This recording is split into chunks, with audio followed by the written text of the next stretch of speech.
Tiga. Bismillahirrahmanirrahim. Assalamualaikum warahmatullahi wabarakatuh. Alhamdulillah. Alhamdulillahirabbil alamin wa bihi nasta'in ala umuri dunya waddin. Assalatu wassalamu ala asyrafil anbiya'i wal mursalin wa ala alihi wa sahbihi ajma'in. Amma ba'du.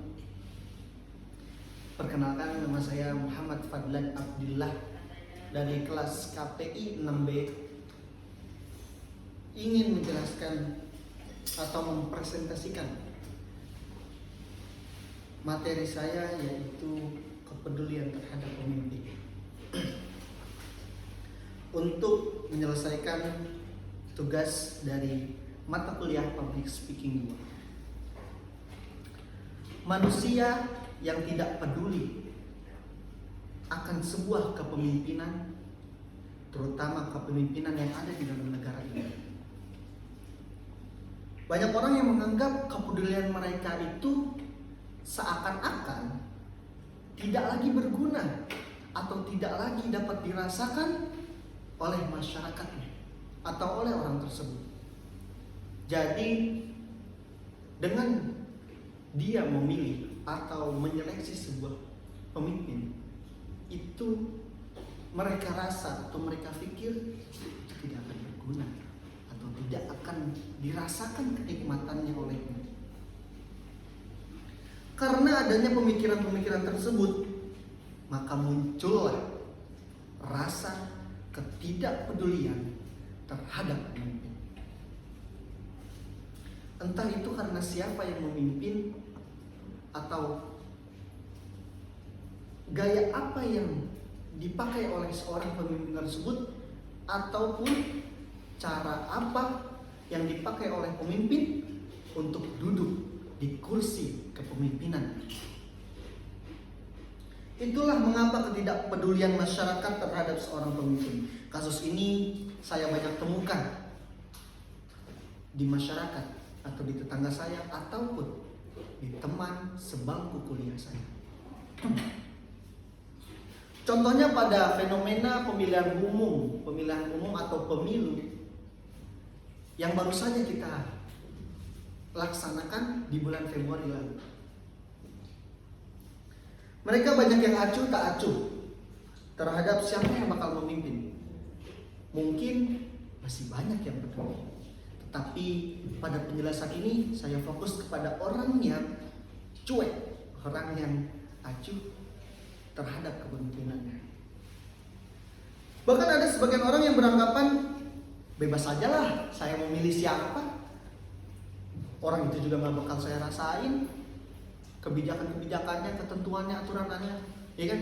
Bahkan kita mungkin ada pikiran orang yang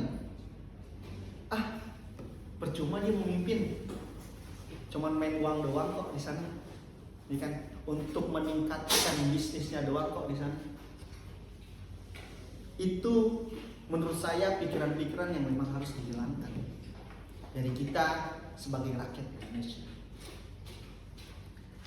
Makanya dalam Al-Quran telah menjelaskan betapa pentingnya kepemimpinan di dalam kehidupan ini.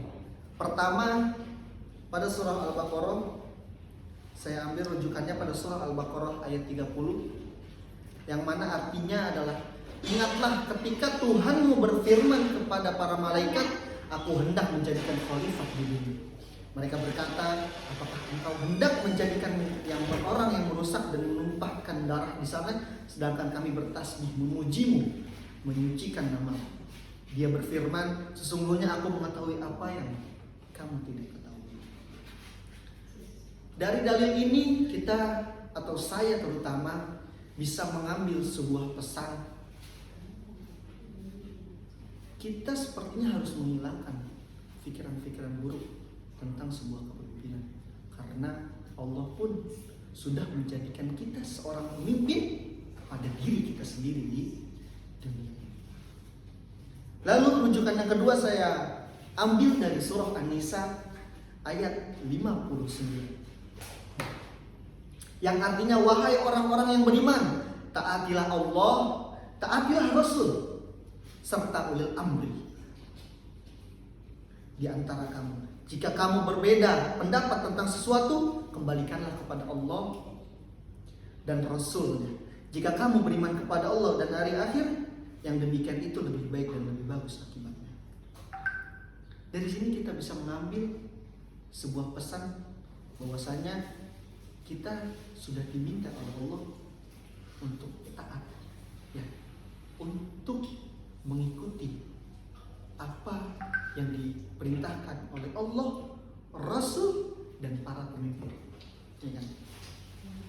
Selanjutnya saya ambil dari surah Al-Imran ayat 159 yang artinya, maka berkat rahmat Allah dan Nabi, engkau berlaku lemah lembut terhadap mereka. Seandainya engkau bersikap keras dan berhati kasar, tentulah mereka akan menjauh dari sekitarmu.